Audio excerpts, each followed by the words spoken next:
Why, hello there. It is a pleasure to meet you. My name is Angelica. You're here for the evaluation, correct? Yes, the astrological evaluation. Excellent, excellent. Now, before we begin, please tell me your birthday. Interesting. We have an Aries on our hands. In that case, let me just lotion up very quickly.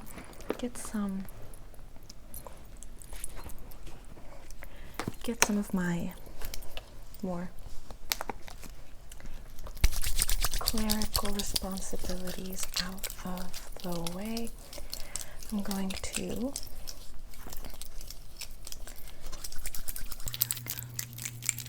just give you a quick evaluation, so don't mind me. Now I'm going to be needing you to put on these gloves very quickly. Yes, I'm going to be needing to put these gloves on your hands, okay? So give me your hand, outstretch it like that. Perfect. I'm just going to place this glove right there, right on your hand. Please don't mind my assistants. My assistants are just going to be on crack for right now. And now I'm going to be needing you to outstretch the next hand. Perfect. Excellent. We just want to make sure that there's no cross-contamination between the astrological signs, that whatever you touch, a Sagittarius doesn't touch, or a Virgo doesn't touch, and then we end up getting our results a little kerfuffled. Now, before we begin, I'm going to be taking a quick photo of you for our records. Is this okay? Just a quick photo, just looking straight at me and then looking to the right and then looking to the left. Yes, we try to take a compilation of all the photos of different Aries or Capricorns or Aquariuses to make sure that we have a data bank, if you will, of physical appearances, so that way we can kind of see if there's any patterns that we can, make of note, so that way if we see another Aries or if we see a Capricorn or if we see a Pisces, then we know, the characteristics physically kind of denote this astrological sign or this astrological sign. Correct. Okay, so make a face, don't make a face. You do whatever you want to do, however you feel more organic. Just take a deep breath. Allison, I'm gonna need you to calm down. Allison, Hannah, please. This is a place of business. This is a clerical office. If you don't take care, I will be getting upset.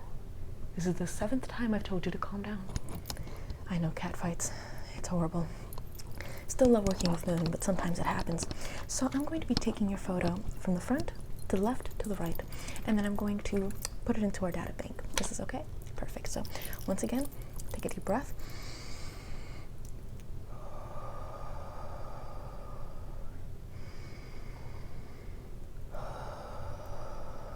Now, exhale like this.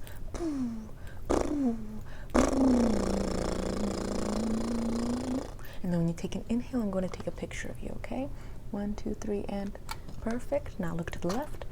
1, 2, 3, just keep going. And then once you take a deep breath, I'm going to take a picture. 1, 2, 3, and perfect. Now, lastly, look that way, okay? Perfect. Okay, 1, 2, 3, and nice. Very, very nice. Okay, Aries. First, we're going to start a metaphysical examination, then a physical examination. Then I'm going to be reading your oracle. And then with that knowledge, you will be able to kind of get a fuller understanding of who you are cosmologically. Yes. So let's begin with the metaphysical examination. So Aries, the element that you are represented by is fire. Now, in order to get a fuller understanding of who you are and all of the little particulars that compose you, we will be needing to look at your natal chart. However, for right now, we're going to be focusing on the sun signs. So if there's certain aspects that are a tweak, a little bit too different from you, I would say look into your natal chart and see if, for example, your anger isn't manifested in a typical Aries fashion. Then you want to look at your Mars, or if your aggression, your drive doesn't really match an Aries energy, then you're going to want to look into your natal chart.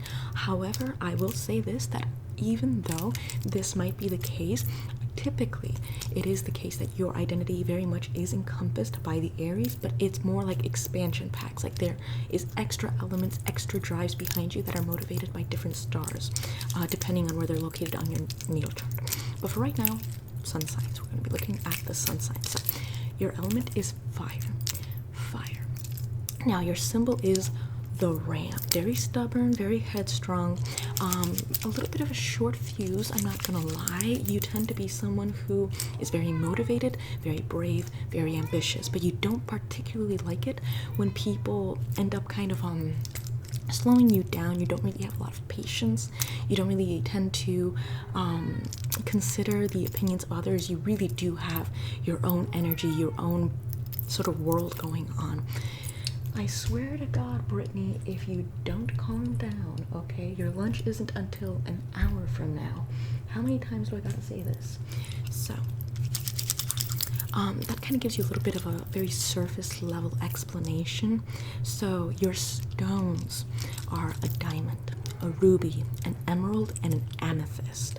Your colors are all shades of red. All shades of red. That means like the darkest sort of maroon kind of encompasses your more like very grounded, down to earth, very balanced, but yet sort of passionate, headstrong, sort of like takes no BS essentially.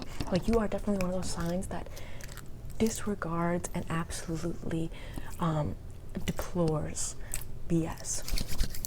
The meanings of those stones is that with the diamond, the ruby, the emerald, and the amethyst, it enhances your self-confidence, which could sometimes be lacking because you do hold such fire inside of you. You can sometimes burn yourself. It raises your fighting spirit. You tend to be someone who has a lot of courage to express yourself as you would. You tend to be someone who, excuse me, my little microphone here is being affected. I hope you don't mind the fact that this whole interview is being filmed. It is for our records as well. It is so that way we can train our future employees a little better as to kind of how to break down the whole astrological chart.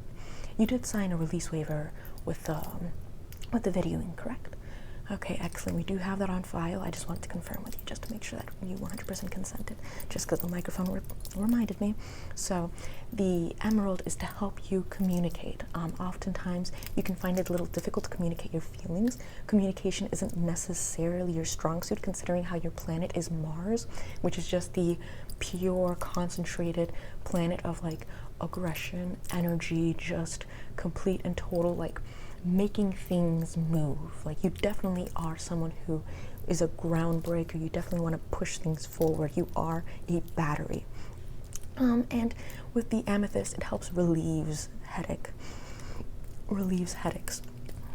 Because oftentimes, since you do have so much charged up energy inside of you, it can result in tension, it can result in muscle cramps, it can result in electrical shocks in your necks. So you might want to consider getting some amethyst or emeralds or rubies or diamonds. We all know how that might be a little difficult to grasp, but at least the concept. These are the concepts that you can kind of help yourself grapple with, considering how these might be the things that you're more prone to. So enhancing your self-confidence, raising your fighting spirit in sense of taking full confidence that your moral compass, your personal moral compass, does serve you and you alone, and that you have to trust it to make sure that you are taking authentic decisions to who you are. That way you take on the lessons that you need to learn, you take on the life paths that you were meant to take on, to help you communicate, whether it be your feelings, your boundaries. Although you tend to be very good about expressing your boundaries, you don't really tend to be good when it comes to like vulnerability, except in the respect to perhaps just showing off your very boiled energy. But as for actually breaking down and kind of relating to someone else, that might be a little difficult or challenging for you, let alone also communicating in a way that's a little more tactful, and then relieving your headaches. Now, as for the natural aspects of it, your trees, shrubs, and plants. Your plants are basically the poppy flower, which is the flower that was present in Wizard of Oz. The thistle, the fern, the wild olive, the dogwood, the pomegranate, the blackthorn, and the willow tree. Those are your plants, trees, and shrubs. Now let's begin with the physical examination. I'm going to be physically examining how your heart is doing, how your head is doing, to see if there's a heartbeat in your head, and just giving you an all-around examination based on the classifications that we have here. So come a little closer. I'm just going to give you a quick examination. I'm going to be feeling the heartbeat inside your head very quickly. Okay, ready? Take a deep breath in for me, and do you hear that tiny little heartbeat? It definitely indicates that you're under a lot of pressure. Stick out your tongue. We're going to be taking the heartbeat of your tongue to see if there's, a little bit of pressure on there too. Like that. Just perfect. I'm just going to be taking your your tongue's heartbeat really quickly.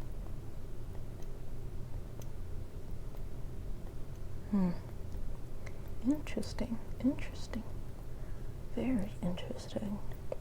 Now, would you mind taking another deep breath for me? Just very interesting. Do so again, please. I'm going to be taking your heartbeat really quickly. Just a general exam that we do for all astrological signs. And now for your back.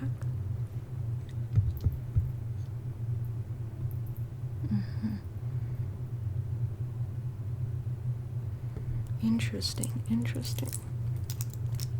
Do you often find yourself having a lot of headaches, or is it more of a rare occasion? Lots of them. Okay, yeah, that would make sense. Permit me one moment to take a sip of water.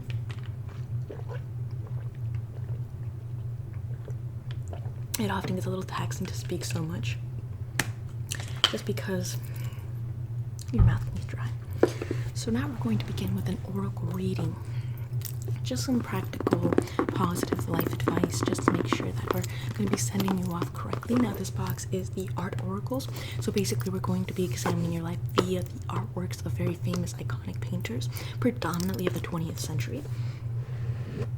So let's open this box up.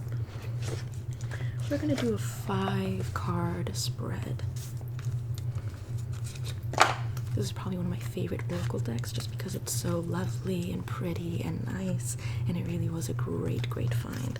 I kind of want to find one of literature icons, but at the same time, I'll see when that happens. So now that we have this all nice and shuffled up, I'm going to just do a 5-card spread. Now, please, you do the honors for me, please. You choose what card you want to use in this 5-card spread. I want you to really kind of ground yourself in your energy. Really just close your eyes. Now picture for me the color red. Whatever shade of red pops up, that is your most in-tune shade of red. Now, with this backdrop of red, I want you to close your eyes once again and keep this red color in your mind. Close your eyes, keep the red in your mind, and picture for me a fiery scene. Now, whether this be a campfire, whether this be a burning house, whether this be a burning city, whether this be a hearth, like the fire within a wood-burning stove, whatever this may be, you picture the fire that best suits you. Whichever one comes to your mind kind of reflects your mental state. Now, as you think about what type of fire you thought of, whether it be the campfire, the wood-burning stove, whether it be the house on fire, you can pretty much discern for yourself what your mental state is. If you chose one that was a very warm, cozy state, then you clearly are in a very comfortable, in a very homey, in a very cozy mental state. However, if you chose something burning down, if you chose something that was a little more destructive, then you currently are a little more on the unstable side mentally. So with that in mind, I want you to continue closing your eyes, and I want you to pick 5 cards from this deck. Really just let your hand feel out what card energetically speaks to you without second guessing yourself. The moment you hesitate, you'll reground yourself and restart the process, okay? Thank you.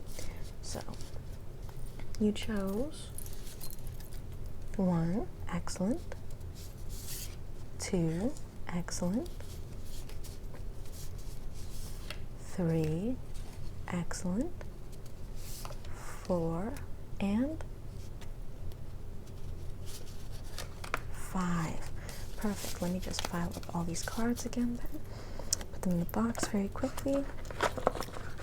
I just like to make sure that the camera's a little bit is doing fine and is on par. Now, let's begin with this reading. Okay, so we have a 5-card spread here. Let's choose the first card you picked. Don't mind Hannah, my assistant. She's just going to be watching us very quickly. So if you hear any sounds from Hannah, then it is just her enthusiastically watching. The first card you picked was Orlin. It says for life experience, or rather life advice, correct? Yes, life, work, and inspiration. Some life advice for you is, don't fear pain. art is an anesthetic. Basically, it means that art will numb you to the pain, or it will help you deal with the pain. As for work, do you like who you see in your petri dish? Interesting. Do you like who you see in your petri dish? Do you like your current state, your current work in progress, essentially? You are currently your own experiment, your own research. You are currently your own project. So do you like what you see currently? And if you don't, then that can lay in some new projects, new works for you to kind of evaluate. Why is it that, you're having difficulties liking what you see in the petri dish? And how exactly does that harken back or call back to the image of the fire that came to your mind first? And as for inspiration, become your paradigm. Become your quintessential essence. Become who you are. Become and celebrate who you truly are as a person, whether that be a very flawed individual, whether that be someone that you don't really consider is worth whatever it is that you feel worthless in, whether it be worthy of success, worthy of love, worthy of reciprocation, worthy of understanding, worthy of friendship, worthy of community. Embrace these tenets, very much like people might. Hannah.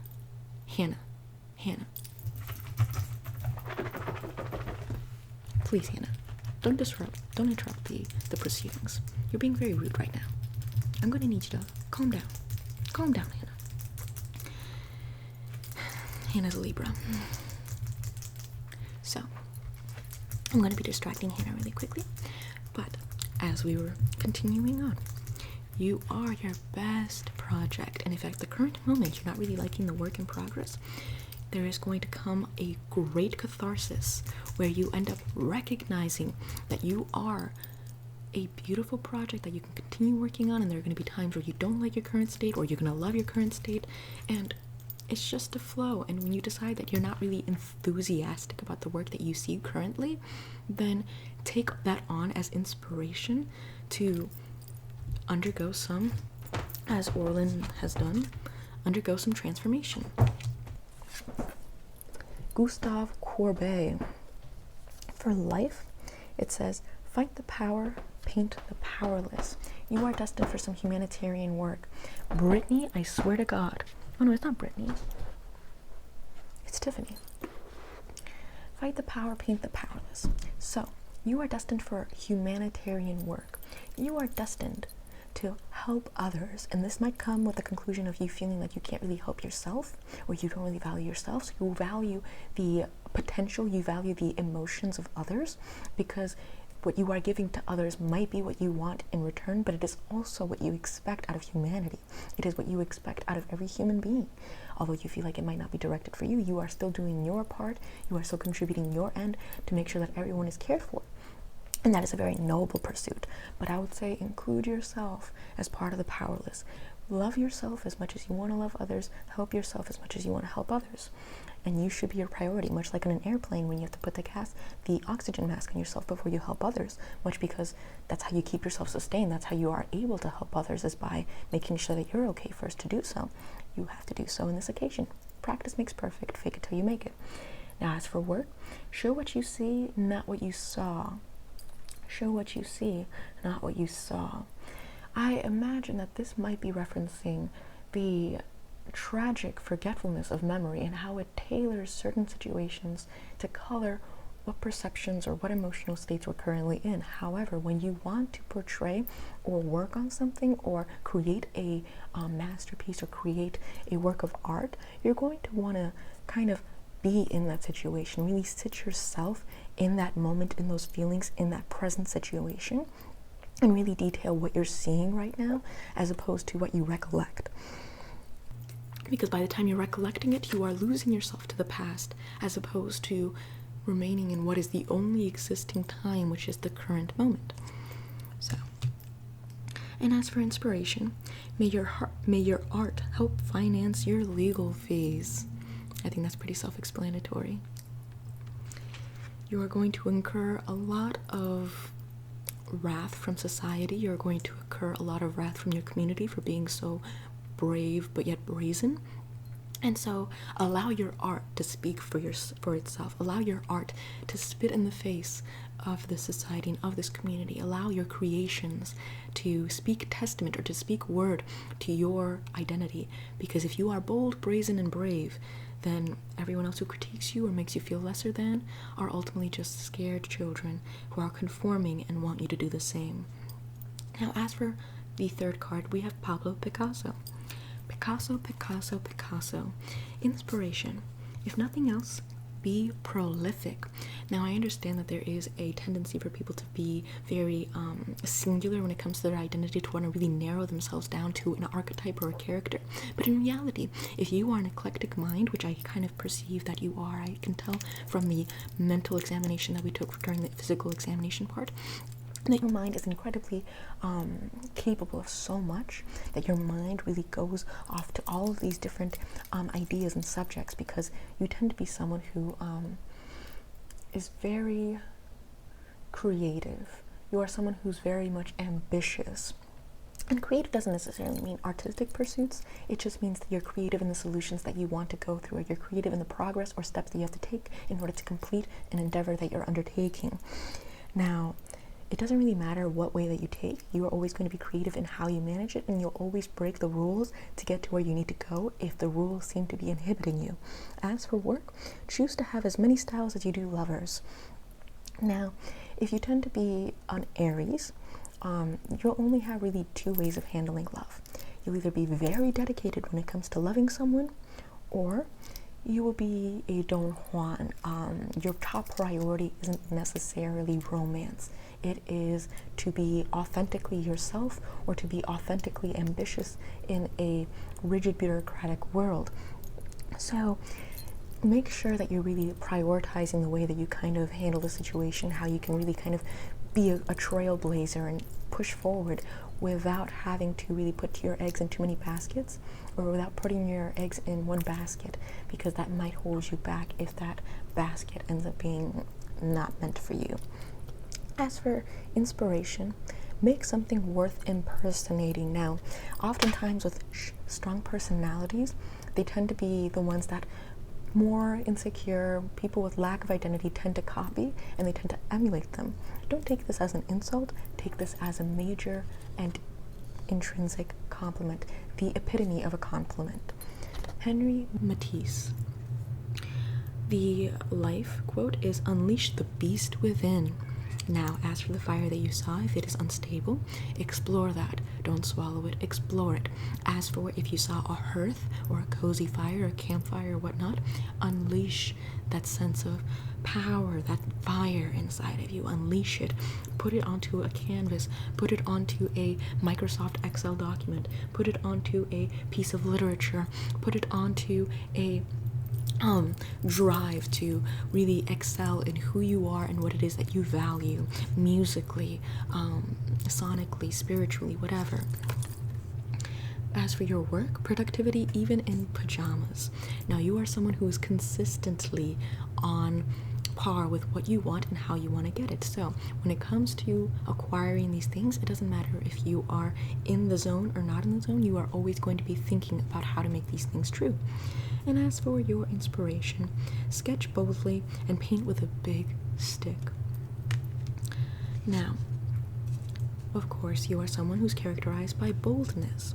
So as for focusing on the little details and, kind of getting the particulars correct, you are someone who's going to make very grand generalizations, very grand sweeping strokes through life, and it will work for you, because you don't really care for those tiny little details about life, about examining and parsing out these tiny little details that don't really matter. You want to kind of have a fuller, grander, bigger picture. Now for the last card, Jean Cocteau. For life, the story only seems one-sided. So the story only seems one-sided.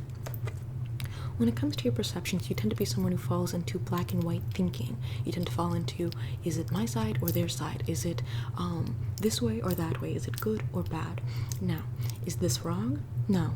Is this perhaps not the most effective way to really calculate or strategize? Yes. However, This is how you view the matter. This is how you view the world. So take ownership of your own perspective. Take ownership of your perceptions, and don't question yourself, compare yourself to others, because your side, your one-sided side, is the only one that matters to you and your reality. Work. There's no such thing as a happy ending. Now, when it comes to the idea of you having this perfect, happy, idealistic life, why is it that life isn't going as well as it is? Frankly, it doesn't go as well or as planned for anyone. So let go of the concept of a happy ending and instead embrace the concept of a current present. That's it. No adjective, no current descriptor, just the current present. Not good, not bad, not happy, not sad, just the current present. If you end up being, crying and having a lot of emotional turbulence, still the current present. If you end up being very excited and happy, still the current present. Otherwise, you will lose yourself to the thought loop void, the void of thought loops. And as for the last inspiration, find your future in the past. Now, when it comes to finding your future in the past, recollect the mistakes that you might have made. Recollect the past you might have endured. And acknowledge that the times you felt pain were by abandoning yourself, was by not acknowledging the true beast within, or not respecting that fire enough, where if someone has burned you, you didn't outburn them. And take that into your future. So, now that the Oracle card reading has come to an end, we've gone through the physical examination, the metaphysical examination, the whole shebang. Are there any questions you want to ask me? No. Okay, excellent. Now that you have all of this information about yourself as an Aries, I want you to return home and really reflect over it and really examine your natal chart and see how much Aries you have in your natal chart. If it's not something that you really have that's prevalent throughout your natal chart, then this just might be your battery, your drive, but you are endowed with other qualities that would take some time to evaluate and parse out and study so that you can get a fuller understanding of your motivations, of your thought styles, of your emotional styles, of your attachments, so on and so forth. Now, it was a pleasure studying you. It was a pleasure undergoing this exam with you, and I hope you take care.